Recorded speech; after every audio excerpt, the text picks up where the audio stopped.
প্রভু এই পৃথিবীতে পাঠাইলা, পৃথিবীর জমিনে আসার পরে বাবা কেমন ছিল দেখি নাই, মার কোলে 2টা বছর থাকতে পারি নাই, মাকেও কেড়ে নিলাম। পৃথিবীতে আসার আগে বাবাকে কেড়ে নিয়েছো, পৃথিবীতে আসার পরে 2টা বছর মার কোলে থাকতে পারি নাই, মাকেও কেড়ে নিলাম। 3টা বছর দাদার কাছে থাকতে পারি নাই, দাদাকেও কেড়ে নিয়েছো গো মাবুদ। অথচ কি হয়েছে, আমার তামাম পৃথিবীর দায়িত্ব আমার কাঁধের মধ্যে দিয়ে দিয়েছো। এইভাবে বিশ্বনবী যখন চোখের পানি ছেড়ে দিয়া কাঁদতেছে, এবার আবু জাহেল সামনে দিয়া যা। আবু জাহেল বলে, মুহাম্মদ বাতিজা কাঁদো কেন? চাচা আমার কান্দার কারণ আপনি বুঝবেন না। বলো বাতিজা, তুমি আমাকে বলবা তো বলবা কাবে, বলবা কাকে? আমাকেই বলো। বিশ্বনবী বলেন, চাচা আপনি আমার কান্দার কারণ বুঝবেন না, আপনি আপনার মতো চলে যান, আমাকে কাঁদতে দেন। আবু জাহেল বলে, না বাতিজা, তোমাকে এখানে একা রেখে আমি আবু জাহেল যেতে পারবো না, সুতরাং উঠো তুমি আমার উটের পিছনে। এবার আবু জাহেল বিশ্বনবীকে উটের পিছনে, আবু জাহেলের পিছনে উঠাইলো। উঠানোর পর যখন উটের লাগাম ধরে যখন টান দিল, উট তো সামনের দিকে যায় না, আর কি যেন 2টা সামনের পা উপরের দিকে তুলে জানি কি ফরিয়াদ করতেছে। এবার চাবুক দিয়ে বাইরেছে, বাইরানোর পরেও সেই উট সামনের দিকে যায় না, যায় না, যায় না, যায় না। অতঃপর আল্লাহ রাব্বুল আলামিন উটের জবান খুলে দিয়েছে। এবার উট আল্লাহ জবান খুলে দেওয়ার পরে এবার উট বলতেছে, হে আবু জাহেল, তোর মতো নাদান সামনে বসে বিশ্বনবী মুহাম্মদ রাসূলুল্লাহ সাল্লাল্লাহু আলাইহি সাল্লামকে পিছনে বসাইবি, আর আমি উট সামনের দিকে যাব। বেয়াদবি কখনো বরদাস্ত করতে পারবো না। আমাকে মারতে মারতে আমাকে পৃথিবী থেকে তুই বিদায় করে দিতে পারে, যতক্ষণ পর্যন্ত বিশ্বনবীকে সামনে না আনবি ততক্ষণ পর্যন্ত আমি উট একটা কদম সামনে বাড়াবো না। ব্যর্থ হয়ে আবু জাহেল বিশ্বনবীকে পিছন থেকে সামনের দিকে আনলেন। এবার আনার পরে এবার উটের লাগাম ধরে রাখছে আবু জাহেল, কিন্তু উট এমন ভাবে সামনের দিকে যায়, হ্যাঁ সামনে উঁচু ঠেলা পাইলে উট লাফ দিয়ে চলে যায়। এবার আবু জাহেল বলে, এই উট আস্তে যা, আস্তে যা। এবার উট বলে, আবু জাহেল লাগাম ধরে লাভ নাই, কারণ আমি জিন্দেগিতে কল্পনা করতে পারি নাই যে বিশ্বনবী আমার উপরে সাওয়ার হবে। এবার আমি বাঁচবো নাকি মরবো সেই চিন্তা আমার মধ্যে নাই, সুতরাং লাগাম ধরে লাভ নাই, আমাকে ছেড়ে দাও, আমি যেভাবেই পারি আমি সেভাবেই যাব। এই জন্য আল্লাহ রাব্বুল আলামিন বিশ্বনবীকে এই পৃথিবীতে পাঠিয়েছেন। পাঠানোর পর যে অলৌকিক ঘটনাগুলো আল্লাহ রাব্বুল আলামিন এই পৃথিবীতে ঘটিয়েছেন, যে বিশ্বনবীকে আল্লাহ রাব্বুল আলামিন বুঝিয়ে দিলেন, ওগো নবীজি আপনি বলার দরকার নাই, আপনি যে নবী, সুতরাং আপনার এই নবুয়তের নবুয়ত্ব আমি আল্লাহই জাতির কাছে প্রকাশ করে দেব। 40 বছর পর্যন্ত বিশ্বনবীকে যাচাই বাছাই করলো। যাচাই বাছাই করার পর ইহুদি কাফের মুশরিক যারা ছিল সমস্ত বেঈমানরা দেখলো যে মুহাম্মদ এত বিশ্বস্ত, 40 বছরের ভিতরে বিশ্বনবী জিন্দেগীর একটা মিথ্যা কথা বলেন নাই। 40 বছরের ভিতরে বিশ্বনবী আত্মীয়তার সম্পর্ক ছিন্ন করেন নাই। 40 বছরের ভিতরে বিশ্বনবী মুহাম্মদ রাসূলুল্লাহ সাল্লাল্লাহু আলাইহি ওয়াসাল্লাম কোনদিন দ্বন্দ্ব ঝগড়া ভাইয়ে ভাইয়ে, হ্যাঁ ফ্যামিলিগত কোনদিন দ্বন্দ্ব লাগায় নাই, ঝগড়া লাগায় নাই, আত্মীয়তার সম্পর্ক নষ্ট করে নাই। বিশ্বনবীর 40 বছরের জিন্দেগিতে কাফেররা কোনদিন মিথ্যা অকাট্য ভাষা গালি গালাজ তার মুখের মধ্যে পায় নাই। সমস্ত কাফেররা তখন এক বাক্যে বিশ্বনবীকে আল আমিন উপাধি দিতে বাধ্য হয়েছে। সুতরাং সেই আল আমিন বিশ্বস্ত সেই উপাধি কাফেররাই বিশ্বনবীকে দিয়েছেন। এই জন্য বিশ্বনবী মুহাম্মদ রাসূলুল্লাহ সাল্লাল্লাহু আলাইহি সাল্লাম এই রবিউল আউয়াল মাসেই এসেছেন এই পৃথিবীতে। সুতরাং আজ এই রবিউল আউয়াল মাসকে কেন্দ্র করে আজ বাংলাদেশে বিভিন্ন জায়গায় জশ্নে জুলুসের মিছিল, বিভিন্ন ধরনের মিছিল দেখা যায় কিনা একটু জোরে বলেন, আর একটু জোরে বলেন। কিন্তু জশ্নে জুলুস বিশ্বনবী এই পৃথিবীতে একদিনের জন্য আসেন নাই। বিশ্বনবী এই পৃথিবীতে শুধু রবিউল আউয়াল মাসের জন্য আসেন নাই। এই পৃথিবীতে একজন মানুষই আছেন যেই মানুষের গুণগান 24 ঘন্টা 12 মাসে 24 ঘন্টাই করা যায়, ঠিক কিনা? বিশ্বনবীর শুধু গুণগান 12 রবিউল আউয়াল মাস আসবে, আর রবিউল আউয়াল মাস আসার পরে এবার আপনি মিছিল করবে, আর গান গাইবেন, ঈদে মিলাদুন নবী পালন করবেন কোরআন এবং হাদিসের ভিত্তিতে। ঈদ মাত্র দুইটা। আর একটু জোরে বলেন ঈদ কয়টা? আর একটু জোরে বলেন কয়টা? ঈদ দুইটা। একটা হলো পবিত্র ঈদুল আযহা, আরেকটা হলো পবিত্র ঈদুল ফিতর। সুতরাং ঈদ দুইটা, ঈদ কখনো তিনটা হতে পারে? আর একটু জোরে বলেন। সাহাবীদের জিন্দেগিতে তালাশ করলে পাওয়া যায়, সাহাবীদের জিন্দেগিতে তালাশ করলে পাওয়া যায় ঈদে মিলাদুন নবী শব্দ ছিল না। তবে ঈদের যুগে পাওয়া যায় ঈদে মিলাদুন নবী ছিল না। তবে ঈদের যুগে পাওয়া যায় ঈদে মিলাদুন নবী ছিল না। আইম্মে মুস্তাহিদিনদের যুগে পাওয়া যায় কোনো ঈদে মিলাদুন নবী ছিল না। এইগুলা কিছু ব্যতিক্রম কিছু দল এই বাংলার জমিনে এসে ঈদে মিলাদুন নবী পালন করতেছে, ঠিক কিনা?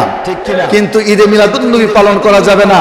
এর কারণ হলো ঈদে মিলাদুন নবী রাসূল সাল্লাল্লাহু আলাইহি সাল্লামের জন্মদিনকে বলা হয়, মিলাদুন নবীকে জন্মদিন বলা হয়। আমার প্রশ্ন হলো যে মিলাদুন নবী আপনি রাসূলের জন্মদিন পালন করতেছেন, অথচ এই দিনে তো বিশ্বনবী পৃথিবী থেকে বিদায় হয়েছেন। তাহলে আপনি বিশ্বনবীর বিদায়ের বেদনায় আপনি কেক কাটতেছেন, আনন্দ করতেছেন, অথচ যারা জশ্নে জুলুসের মিছিল করে জিলাপি আর মিষ্টি আর সিন্নি আর ফিন্নি খাওয়ার জন্য আপনি তাকায় দেখবেন একটার মুখের মধ্যে দাড়ির বংশ নাই। আর একটু জোরে বলেন। কিন্তু দাবি করে বয়ে রয়েছে আশেকে রাসূল। আমি বলি এগুলা আশেকে রাসূল না, আশেকে জিলাপি। আর একটু জোরে বলেন ঠিক কিনা? এগুলা আশেকে জিলাপি, আশেকে বিরিয়ানি। জিলাপি একটা কম পেলে ঘুষাঘুষি, মারামারি আছে না নাই? সিন্নি একটা কম পেলে মারামারি আছে না নাই? একটু জোরে বলেন। এই জন্য ঈদে মিলাদুন নবী নামে যেই একটা ভুল আকীদা মানুষের মাঝে ছড়াচ্ছে, ঈদে মিলাদুন নবী নামে কোনো শব্দ নাই, একমাত্র সিরাত আছে। সিরাত হলো বিশ্বনবীর জন্ম থেকে নিয়ে মৃত্যু পর্যন্ত যা যা হয়েছে সবগুলাকে সিরাতুন নবী সাল্লাল্লাহু আলাইহি সাল্লাম বলা হয়। সুতরাং আপনি যখন সিরাত মানবেন, সিরাতের ভিতরে মিলাদ আসবে। আপনি যখন সিরাত মানবেন, সিরাতের ভিতরে রাসূলের সুন্নাহ আসবে। আপনি যখন সিরাত মানবেন, সিরাতের ভিতরে রাসূলের আলোচনা আসবে। আপনি যখন সিরাত মানবেন, সিরাতের ভিতরে রাসূলের মৃত্যু আসবে। আপনি যখন সিরাত মানবেন, সিরাতের ভিতরে রাসূলের আদর্শ আসবে। আপনি যখন সিরাত মানবেন, সিরাতের ভিতরে রাসূলের আখলাক চলে আসবে। আপনি যখন সিরাত মানবেন, রাসূলের বৈশিষ্ট্য সিরাতের ভিতরে চলে আসবে। আপনি যখন সিরাত মানবেন, রাসূল কি খেয়েছেন, রাসূল কিভাবে চলেছেন, রাসূল কি পড়েছেন, রাসূল কি করেছেন, রাসূল কি করতে বলেছেন, সবগুলো এই সিরাতুন নবীর ভিতরে চলে আসবে। এবার আমার প্রশ্ন হলো আপনি কি এক মিলাদ মানবেন নাকি আপনি সিরাতুন নবী মানবেন? আর একটু জোরে বলেন। আপনি যদি শুধু মিলাদ মানেন তাহলে শুধু মিলাদ জন্মদিনকে মানা হলো, এর দ্বারা মিলাদুন নবী জন্মদিন মানলেন, রাসূলের মৃত্যু মানলেন না, রাসূলের হাদিস মানলেন না, রাসূলের সুন্নাহ মানলেন না, রাসূলের আখলাক বৈশিষ্ট্য মানলেন না, রাসূলের আদর্শকে মানলেন না, রাসূলের সুন্নাহকে মানলেন না, রাসূলের সেই চাল চলন কথাবার্তা খাওয়া দাওয়া ইত্যাদিকে মানলেন না, তাহলে আপনি কিসের উম্মত হইলেন? এটা আশেকে রাসূল বলে না, ঠিক কিনা? একটু জোরে বলেন। এটা আশেকে রাসূল বলে না। একটা উদাহরণ দিলে বুঝবেন। এমনি দেখবেন ফাটাইলা, হ্যাঁ নবী আপনার জন্য জীবন দিয়ে দেব, আপনার জন্য সব দিতে রাজি আছি, সব দিয়ে দিব, খালি একবার বলেন যুদ্ধের ময়দানে গিয়ে জীবন দিতে রাজি আছি, কিন্তু দাড়ি রাখতে পারতাম না, ঠিক কিনা? আরেকটু জোরে বলেন, আরেকটু জোরে বলেন, ঠিক কিনা? এটা পারবো না। দুই বন্ধু, এক বন্ধুর নাম কালামিয়া, আরেক বন্ধুর নাম ধলামিয়া। ধলামিয়া মদনপুরে 5টা দোকান আছে। কয়টা? আরেকটু জোরে বলেন। ধলামিয়ার 5টা দোকান মদনপুরে, আর কালামিয়া দরিদ্র অসহায়, যে কোনো কারণবশত কালামিয়ার সব কিছু বিনাশ হয়ে এবার অসহায় দরিদ্র হয়ে পড়লো। দুইজন খুব ঘনিষ্ঠ বন্ধু। এবার বন্ধু ফোন দিছে ধলামিয়ার কাছে যে বন্ধু বন্ধু তোমার কতদিন দেখি না। এসে ধলামিয়া বলছে বন্ধু তোমার জন্য আমার জীবন দিতে রাজি আছি, কি করতে হবে বলো। এবার কালামিয়া বলতেছে বন্ধু আমি তো খুব বিপদে পড়ছি, আমার না 5,000 টাকা দরকার। এবার ধলামিয়া বলে বন্ধু সব দিতে পারি কিন্তু 5,000 টাকা দিতে পারবো না। ঠিক কিনা? আরেকটু জোরে বলেন। নবী সব মানতে রাজি আছি, নবী আমি আপনার সব মানি, জশ্নে জুলুস মানি, হামকিলে দৌড় মারতে জানি, সিন্নি মানি, খিচুড়ি মানি, বিরিয়ানি মানি, জিলাপি মানি, দাঁড়ায়া কিয়াম মানি, সব মানি, কিন্তু আপনার সুন্নাত আমি মানতে পারতাম না। ঠিক কিনা? আরেকটু জোরে বলেন। সুন্নাত মানতে পারবো না, তাহলে সে আশিক রাসূল তাকে কখনো বলবে? আরেকটু জোরে বলেন। আশিক রাসূল তো সেই যে নবীর জন্য সব কিছু করতে পারে, নবীর জন্য তার জীবনকে উৎসর্গ করে দিতে পারে। কোথায় তার সন্তান, কোথায় তার স্ত্রী, সব বিসর্জন দিয়ে চলে যায়, কিন্তু এক সেকেন্ডের জন্য আল্লাহ রাসূলকে ছাড়তে রাজি না, ঠিক কি না? আর একটু জোরে বলেন। আরে সেই তো আশিক রাসূল যে বিশ্বনবীর তার সব কিছু দিয়ে বিশ্বনবীকে ভালোবাসবে, তার সব কিছু দিয়ে বিশ্বনবীকে ভালোবাসবে, জান জীবন যৌবন দিয়ে বিশ্বনবীকে ভালোবাসবে। কিন্তু আজ দুঃখের বিষয়, বিশ্বনবীকে আমরা অন্তর থেকে ভালোবাসতে পারি না, ঠিক কি না? আর একটু করে বলেন, হুজুর সব কথা আপনার মানতে রাজি আছি, কিন্তু হাফ প্যান্ট পরা আমরা বাদ দিতে পারবো না, ঠিক কি না? আর একটু জোরে বলেন, সব মানতে রাজি কিন্তু হাফ প্যান্ট পরা আমরা বাদ দিতে পারবো না। সব মানতে রাজি আছি কিন্তু আর্জেন্টিনার ব্রাজিল আমরা ছাড়তে পারবো না, ঠিক কিনা? একটু জোরে বলেন। সব মানতে রাজি কিন্তু আর্জেন্টিনার ব্রাজিলের জার্সি কিন্তু আমরা খুলতে পারতাম না। আর এরকম আছে না নাই? কথা বলে না যুবকরা, কথা বলে না, ঠিক কিনা? এরকম আছে না নাই? সব মানতে রাজি আছি। আমাকে একজন বলে, হুজুর করি না তো, মাত্র একটু সময়ের জন্য করছি, একটু খুলে ফেলবো। আমার প্রশ্ন তাদের কাছে, এক বেটা বউ দেখতে গেছে, বউ মাশাআল্লাহ সব গুণ ভালো, মেয়ে দেখতো মাশাআল্লাহ ফিগার দিকে লম্বা, হাই মাশাআল্লাহ, বডি ফিটনেস ভালো, চেহারাটা গোলগাল সুন্দর, ফর্সা, নাকটা একদম চুক্কা, খুব সুন্দর, চোখগুলো হরিণের মতো টানা টানা, একেবারে মানে সব দিকে হাতের কাজ, রান্নার কাজ, 20 জন 30 জন মেহমানের সব রান্না করতে পারে। এবার ঘটক দেখানোর পরে এবার ছেলের বাপ বলতেছে মাশাআল্লাহ সব দিকই তো ভালো। এবার ঘটক বলতেছে সব ঠিক আছে, মেয়ের একটা সমস্যা। মেয়ের কয়টা সমস্যা? একটা সমস্যা। ছেলের বাপ বলে কি সমস্যা? কয়টা জানানো লাগতো না আপনার, এটা বলো নাকি? এতগুলো গুণ থাকলে একটা তো দোষ থাকবই, ঠিক না? এতগুলো গুণ আছে, মেয়ে দেখতে সুন্দর, লম্বা ফিগার, শিক্ষা দীক্ষা, হাতের কাজ পারি, যত ধরনের পিঠ আছে সব পারে, সুতরাং একটা দোষ থাকলে, আর দোষটা কি সেটা তো বলবা। ও দোষটা একটাই, রাতের বেলা মেয়ে ঘরে থাকে না। রাতের বেলা মেয়ে কই থাকে না? ঘরে থাকে না, রাতের বেলা কয়েক ঘন্টার জন্য বের হয়ে যায়। আমার প্রশ্ন হলো তাদের কাছে, তুমি সব কিছু ভালো করলা, 1 ঘন্টার জন্য শুধু হাফ প্যান্ট পরলা, তাহলে এটার যে উত্তর সেটার একই উত্তর, ঠিক কিনা? আর একটু জোরে বলেন। মেয়ের সব গুণ ভালো, তো 1 ঘন্টা রাত কেলা ঘরে থাকে না, ক্লাবে জায়গা ডান্স করতে, আর ওই ছেলেও সারাদিন সব ভালো, কিন্তু রাত্রে ঘুমাবার সময় খালি 2-3 ঘন্টা হাফ প্যান্ট বিনা, ঠিক কিনা? আর একটু জোরে বলেন। না, অসম্ভব যুবক, এগুলা করা যাবে না, এগুলো অসম্ভব, কখনোই করা যাবে না।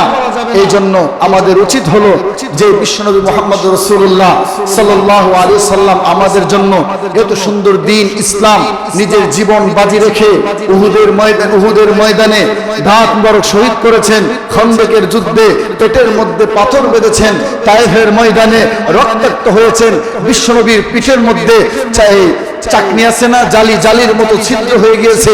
আম্মাজান আয়েশা বলে, ইয়া রাসূলুল্লাহ আপনার কি বসন্ত হয়েছিল? আল্লাহ রাসূল বলে, আয়েশা বসন্ত হয় নাই, তোমার গোষ্ঠীর লোকেরা আমার এই অবস্থা করেছে। কি করেছে ইয়া রাসূলুল্লাহ? বসন্ত হইব দূরের কথা, একটা মশাও আমার গায়ে বসার আল্লাহ হারাম করে দিয়েছেন। তোমার গোষ্ঠীর লোকেরা তায়েফের ময়দানে আমার গায়ে পাথর মেরে আমাকে ঝড়ঝড়িত করে ফেলেছে, তবু আমি নবী, আমি বদদুয়া করি না। এর কারণ হলো, আমি যদি বদদুয়া করতাম ওই দিন আল্লাহ সব ধ্বংস করে দিতেন। আমি বদদুয়া করি না এই জন্য, কারণ আমি জানি শেষ মুহূর্তে আমার এমন একদল উম্মত থাকবে যে উম্মত আমার চেয়ারটাকে বাঁচাবে, ঠিক কিনা? আর একটু জোরে বলেন। একদল উম্মত থাকবে যে একদল উম্মত থাকবে যারা আমার চেয়ার নিয়ে টানাটানি করবে, আরেকদল উম্মত থাকবে আমার চেয়ারকে ওই সমস্ত বিনষ্টকারী বটপারদের হাত থেকে আমার চেয়ারকে তারা বাঁচাবে, ঠিক কিনা বলেন? এই জন্য আমাদের উচিত হলো বিশ্বনবীকে নিয়ে যদি অপমান অপদস্থ করে, বিশ্বনবীর বংশধরকে নিয়ে অপমান অপদস্থ করে, এই জন্য আমাদের উচিত হলো তাদের বিরুদ্ধে ঈমান দীপ্ত দাস্তান হয়ে তাদের বিরুদ্ধে লড়া, ঠিক কিনা? আর একটু জোরে বলেন। এর কারণ হলো, আপনার বাবাকে গালি দিলে আপনার গায়ে লাগে, তা আপনার বাবার সম্মান বেশি না বিশ্বনবীর সম্মান বেশি? আর একটু জোরে বলেন। আপনার বাবাকে গালি দিলে যদি আপনি লাঠি নিয়ে বের হইতে পারেন, নবীর বিরুদ্ধে কথা বললে আপনার ভিতরে যদি 1 বিন্দু পরিমাণ ঈমান থাকে, আপনার তো উচিত আপনার জীবন দিয়ে তাদের উপরে ঝাঁপিয়ে পড়া, ঠিক কিনা? এই জন্য আল্লাহ রাব্বুল আলামিন আমাদের সবাইকে বিশ্বনবীর আশিক হওয়ার তৌফিক দান করুক, আশিক রাসূল হওয়ার তৌফিক দান করুক।